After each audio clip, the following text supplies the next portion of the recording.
Um defeito de cor. Capítulo 7. Continuação. O Senhor do Bonfim.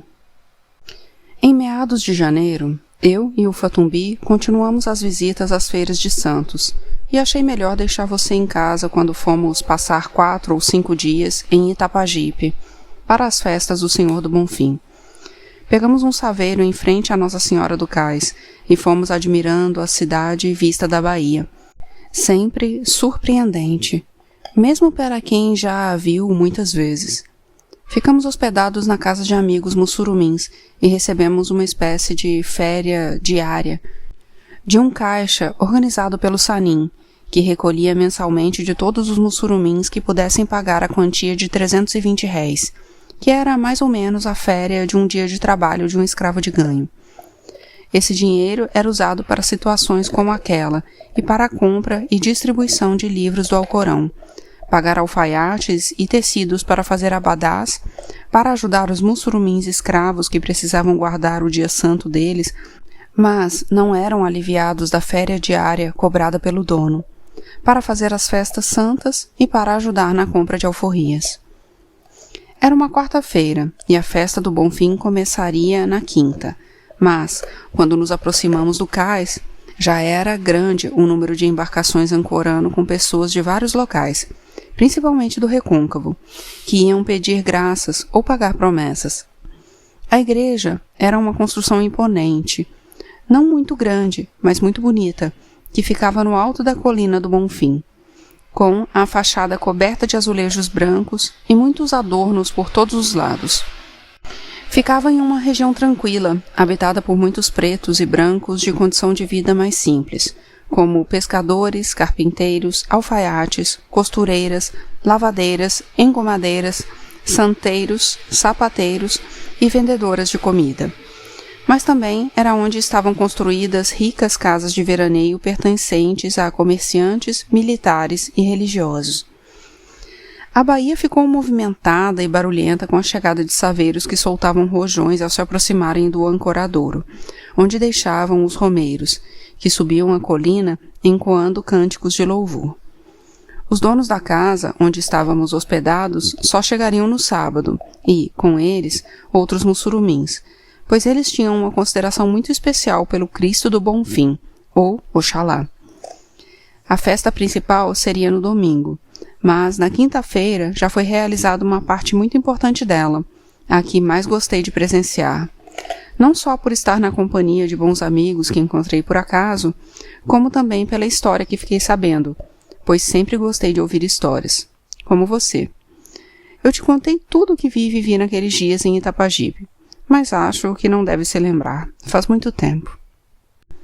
Uma das primeiras pessoas que eu e o Fatumbi encontramos em frente à igreja foi a Adeola, que estava acompanhada da Monifa, da Faiola e da Trindade, as três inteiramente vestidas de branco. Quando viu que eu tinha companhia, o Fatumbi disse que daria uma volta até o ancoradouro e pelas redondezas, e que também tinha marcado encontro com uma pessoa no Largo da Penha, mas que, se eu quisesse, poderia ficar com meus amigos. Eu quis, e seria até melhor, porque enquanto ele olhava como era feita a segurança em outros locais, eu ficaria por ali fazendo o mesmo. Passei o dia com as minhas amigas, e senti pena por não ter ido preparada para participar da lavagem da igreja junto com elas e muitas outras pretas que começaram a aparecer, especialmente para aquele momento, vindas dos mais diversos lugares da província. Todas se cumprimentavam e pareciam velhas conhecidas, como de fato eram, pois se encontravam ano após ano naquela data, em que aproveitam o Senhor do Bonfim para saudar Oxalá, o maior dos orixás. Era grande o número de mulheres esperando para começar a lavagem e de pessoas para assistir, homens, mulheres e crianças. Quase todos pretos ou mulatos, mas também havia alguns brancos. O povo começou a aplaudir quando uma procissão surgiu ao pé da colina, com centenas de pretas carregando bilhas de água na cabeça, saudando os fiéis e os curiosos com ramos de palma e panos brancos. Elas tinham caminhado desde a igreja da Conceição da Praia, distante muitas léguas da colina do Bonfim. Mas não pareciam cansadas, pelo contrário, e quanto mais perto chegavam da igreja, mais força tinham nas vozes e mais alegria nos rostos pretos e suados, em contraste com o branco imaculado das roupas e dos turbantes. Aquela festa tinha começado quando os escravos eram mandados para lavar a igreja para a festa dos brancos, algum tempo antes do dia consagrado ao Senhor do Bonfim, para que tudo estivesse impecavelmente limpo e cheiroso para a missa. E acabaram conseguindo fazer uma festa muito parecida com a que havia em África. Junto com as pretas, também subia a colina o cheiro bom das ervas colocadas dentro das bilhas de água, e o povo abria caminho para elas passarem e se dirigirem ao interior da igreja. Muitas amigas se juntaram a elas, e só depois de muito tempo tentando me manter no meio da multidão que queria entrar na igreja, foi que consegui ver o que acontecia lá dentro. As pretas tinham tomado todo o espaço central, e a nós, que queríamos apenas ver, estava reservado o corredor que ia para a porta de entrada até uma saída lateral, pelo qual caminhavam tentando permanecer por mais tempo dentro da igreja. Mas não era possível prolongar muito, porque a multidão que estava do lado de fora também queria entrar, e empurrava para que ninguém ficasse parado. Consegui entrar e sair 3 vezes, levando mais de 4 horas, e me espantei com a quantidade de pessoas fazendo o percurso de joelhos, correndo o risco de serem pisoteadas, e das que carregavam esculturas de madeira representando partes do corpo que, enfermas, tinham sido curadas pela fé em Oxalá. As pretas também se revezavam para que todas pudessem saudar o orixá, e, enquanto umas derrubavam a água com as ervas de cheiro, as outras, agachadas, esfregavam o chão com ramos de plantas, ou panos brancos, entoando cantigas alegres. Algumas também se colocavam ao lado de onde passávamos e brandiam ramos molhados na água para Oxalá, com a qual todos queriam ser respingados. Quando o orixá já estava devidamente homenageado e as pretas saíam da igreja, o povo do lado de fora começava a se divertir, com muitas barracas de comidas e bebidas sendo montadas e a apresentação de bandas de música e de batuque, que os policiais pareciam ignorar, desde que não começassem a acumular muita gente ao redor. Esperei minhas amigas à saída e elas me convidaram para almoçar na casa em que estavam hospedadas, onde também me encontrei com o Babalaô Gufinditime e o Ifazem, o filho para o qual ele estava ensinando os segredos, o que tinha sido Euí no seu batizado e no do Banjocô. A casa ficava em um sítio um pouco afastado, no meio de um grande terreno com muitas árvores, e estava cheia de gente. Tivemos que tomar muito cuidado para não pisar nas pessoas que tinham estendido esteiras e panos pelo chão e dormiam, alheias ao vozerio que vinha da parte dos fundos. Eram todos pretos, homens, mulheres e crianças de todas as idades, espalhados em rodas de conversa e de batuques, em que tambores batiam para vários orixás. Logo encontramos o Babalaô Gufinditime junto com outros babalaôs e ialorixás, e ele se disse surpreso, mas muito feliz por me ver ali. Cumprimentei também o Ifazem e fomos ouvir a história que seria contada por um babalaô com um terreiro na Barroquinha, o Babalaô Xalufã de Quetu. Antes que ele começasse a falar, apareceu uma moça com um tabuleiro de acarás, que foi deixado no centro da roda para que comêssemos enquanto ouvíamos em silêncio. O Babalaô disse que na Bahia já existiam 16 Oxalás assentados, e os mais importantes eram Oxalufã e Oxagiã. Oxalufã, que tinha sido rei de Ifã, era um Oxalá muito velho que andava curvado e apoiado no seu pachorô, um bastão de metal branco enfeitado com a figura de um pássaro, com discos de metal e com pequenos sinos. E Oxaiã era um Oxalá guerreiro, jovem e corajoso, que gostava muito de inhame machucado no pilão, e por isso o seu nome, Iá, que é Iã, em inhame e em Yorubá. Certa vez, o Oxalufã decidiu fazer uma visita ao seu amigo Xangô, o rei de Oió, reino vizinho a Ifã. Antes de partir, foi visitar um babalaô para saber como seria a viagem, se correria tudo bem. Consultando o Ifá, o babalaô disse para não ir, porque aconteceria um desastre e ele morreria. Mas Oxalufã não quis desistir e pediu ao Babalaô que visse alguma coisa que pudesse ser feita para que a viagem, pelo menos, não terminasse em morte. O mensageiro do Ifá disse que a viagem, contudo, seria muito penosa, cheia de provações, e que se Oxalufã não quisesse perder a vida, não poderia negar qualquer pedido que lhe fosse feito e nem reclamar de nada que acontecesse no meio do caminho, e que também deveria levar 3 roupas brancas para trocar. Oxalufã partiu, caminhando com muita dificuldade, e logo encontrou Exu Elopo Pupa, o Exu dono do azeite de dendê, que pediu ajuda para colocar um barril sobre a cabeça. Lembrando-se do conselho do Babalaô, Oxalufã não se recusou a ajudar, mas Exu se fingiu de desastrado e virou o barril em cima dele, que ficou todo sujo de azeite. Como também não podia reclamar, lavou-se em um rio, trocou de roupa e seguiu adiante. Antes de chegar a Oió, a mesma situação se repetiu com Exu Eledu, o Exu dono do carvão de madeira, e com Exu Alade, Exu dono do óleo de amêndoa de palma. Na fronteira de Oió, Oxalufã encontrou o cavalo de Xangô, que tinha fugido, reconheceu o animal e começou a amansá-lo para levá-lo de volta ao amigo. Mas quando estava fazendo isso, os servidores de Xangô apareceram e o levaram preso, achando que ele queria roubar o animal. Passaram-se 7 anos, durante os quais o reino de Xangô sofreu muito com a seca que acabou com as colheitas, as doenças que mataram os rebanhos e as mulheres que ficaram com os ventres secos.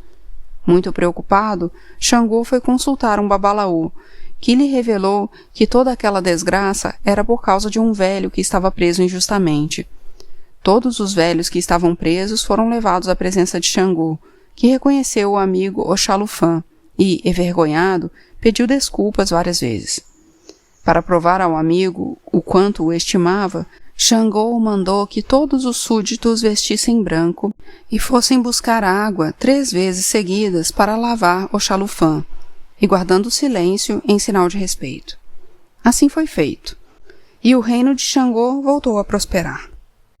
Na volta para o Ifã, Oxalufã passou por Egígbo para visitar seu filho Oxagian, que, muito feliz por rever o pai, organizou grandes festas e distribuiu muita comida e bebida para todos os habitantes do lugar. Essa história é contada todos os anos nas festividades de Oxalá, para que os devotos não se esqueçam do motivo pelo qual estão reunidos, celebrando o poderoso orixá. E como o Babalaô Gufiditime me contou mais tarde, a lavagem da igreja não é a principal festa, que já tinha começado na sexta-feira anterior, quando o axé nesse caso é a força emanada do orixá e que fica condensada nos lugares consagrados a ele, e que pode ser transferida para locais de devoção, objetos de culto e pessoas relacionadas a eles. De Oxalá foi retirado de seu Peji. Peji é um santuário dos orixás, e levado em procissão para uma pequena cabana construída no fundo do quintal. Essa procissão representa a viagem de Oxalufã e a cabana, a prisão onde ele tinha ficado.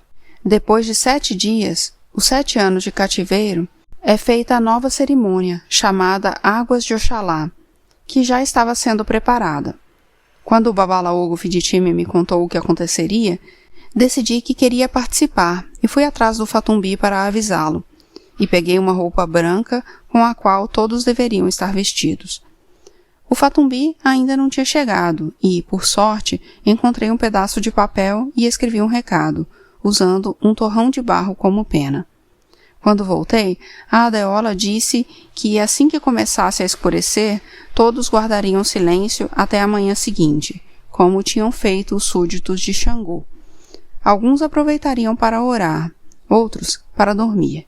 E foi o que eu fiz, por estar muito cansada.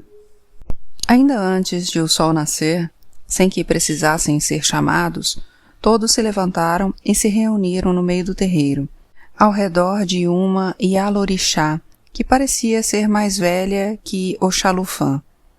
Formamos um longo cortejo, que foi em silêncio até uma fonte próxima, seguindo a velha filha de Oxalá, que agitava o adjá, um pequeno sino de metal branco. A procissão foi repetida mais 2 vezes em meio à escuridão, sendo que na volta ao terreiro jogávamos a água recolhida nos objetos que continham o axé de Oxalá. Na 3ª vez, com o dia clareando, todos os vasos com água foram colocados em volta do axé. Quando o último vaso foi oferecido, o silêncio pôde ser quebrado, com a velha que tinha puxado as procissões entoando um canto para Oxalá e sendo acompanhada por outras vozes e batidas de mãos ritmadas. Os tambores começaram a soar e logo todos estavam dançando em louvor a Oxalá. As mulheres arrastando as saias brancas no chão de terra e acompanhando o ritmo cada vez mais rápido dos instrumentos preferidos do orixá. Fiquei fascinada com aquele belo espetáculo, que tornava ainda mais animado quando algumas filhas de Oxalá entravam em transe, ora contorcendo o corpo no ritmo da música, ora imitando o caminhar curvado do velho Oxalufã, recebendo vivas de todos os presentes.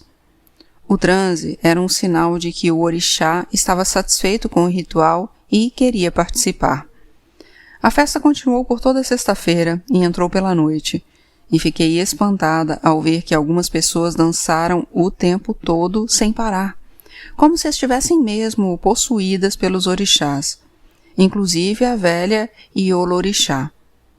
Um dos momentos mais emocionantes foi quando pessoas vestidas com roupas de cores que representavam os outros orixás se aproximaram da velha e, sempre dançando, apanharam cada qual um pedaço da bainha da saia dela, formando uma bonita rosa de pétalas coloridas e miolo branco.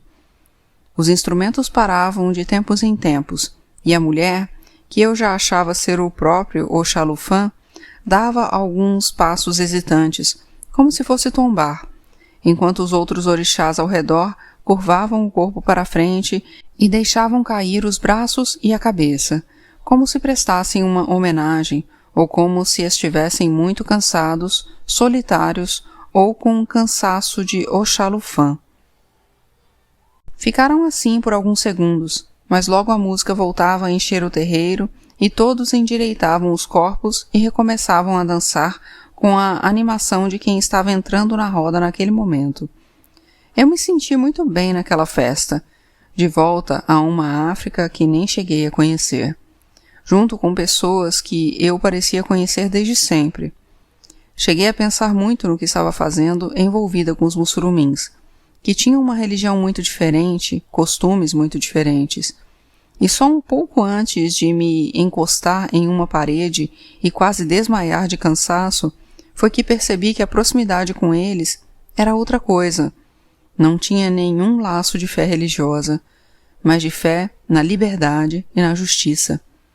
Essas 2 palavras, junto com a igualdade, eram as preferidas do Fatumbi e de seus amigos, e acho que não há quem não goste delas. No sábado de manhã, acordei com o sol forte batendo no rosto e com o corpo doendo por ter dormido em posição tão incômoda. Procurei o Babalaogo um fim de time e as mulheres, e os encontrei dormindo debaixo de uma mangueira. Achei melhor não incomodá-los e fui para casa conversar com o Fatumbi. Quando cheguei, ele parecia bravo, de poucas palavras, dizendo que já estava preocupado com o meu sumiço e que não tinha feito nada na sexta-feira, dia de guarda dos muçulmins. Falei que sexta-feira também era o dia dedicado a Oxalá, e ele comentou que já sabia, que havia muitas coincidências entre o povo de Alá e de Oxalá, como o uso da cor branca. Ele me apresentou a 3 muçulmins que estavam na casa e disse que, se eu quisesse, podia voltar, porque já tinha companhia. Era exatamente o que eu estava querendo, mas tinha ficado sem jeito de falar quando o vi com a cara amarrada. Afinal de contas, eu estava ali para ajudá-lo. Mas antes que ele mudasse de ideia, voltei para os meus amigos e fomos para a praça. Por lá, ainda havia sinais da festa da lavagem misturados aos da festa que ia começar, com flores e enfeites espalhados por todos os cantos. As pretas de roupas brancas sentadas pelo chão, tendo ao lado as bilhas de águas vazias e as vassouras ainda enfeitadas com fitas brancas. Os homens também descansavam ou conversavam em animadas rodas de bebedores de cachaça, todos com a aparência de que não tinham voltado para casa desde quinta-feira. Havia também alguns animais enfeitados com flores e fitas amarrados às árvores, os burros e as bestas de carga que tinham ajudado a transportar a água de cheiro. Paramos em uma barraca e tomamos farto desse jejum de mingau, bolo, refresco e frutas, observando as vendedoras de comida que passeavam por todos os lados com tabuleiros equilibrados sobre as cabeças. Contrastando com o branco das roupas, o colorido das comidas era de lambuzar os olhos. Vatapá, cururu, efó, acará, abará e ainda refrescos de frutas da terra, laranja, manga, abacaxi, umbu, banana, sapoti. Naquele dia, os brancos também tomaram a praça, e famílias inteiras passeavam pelo largo, com os pais muito bravos, porque as sinhazinhas se esqueciam do recato e correspondiam aos olhares dos rapazes mais atrevidos. Muitos brancos preferiam ficar dentro da igreja, que mais parecia salão de festa, desde a entrada até a sacristia. À noite se apresentaram os ternos e os ranchos formados pelos brancos mais pobres e por alguns mulatos, que cantaram, dançaram e beberam até às 6 horas da manhã de domingo, quando então uma missa aquietou um pouco o ânimo para devolvê-lo logo em seguida. E assim até o fim da segunda-feira, que era chamada de Segunda Gorda da Ribeira. De sábado para domingo, dormimos na praça mesmo, por trás de uma barraca de acará montada por uma amiga da Adeola. Mas de segunda-feira de manhã, fui atrás do Fatumbi, que, como eu, já estava cansado daquela movimentação toda. Descemos até o cais e esperamos a nossa vez de embarcar em um dos muitos saveiros que saíam lotados para todos os cantos da cidade e arredores. Ainda havia mais 2 domingos de festa para Oxalá, que não tive ânimo para ir. Era muito longe e, para falar a verdade, eu já estava cansada de festas, querendo ficar em casa, cuidar do trabalho, de você e receber o Alberto. No domingo seguinte, foi feita a procissão do axé de Oxalá, quando o axé é levado de volta ao Peji, que estava sentado em um quarto daquela mesma casa, ao qual ninguém teve acesso durante todos os dias de comemoração. Essa procissão representa a volta de Oxalufã ao seu reino, e o segundo domingo foi o dia de festa do pilão de Oxagian, que representa a festa que o filho dá na volta do pai, com distribuição de muita comida para todos os presentes, sempre feita com inhame, que também é oferecida aos orixás que aparecem para cantar e dançar para Oxalá.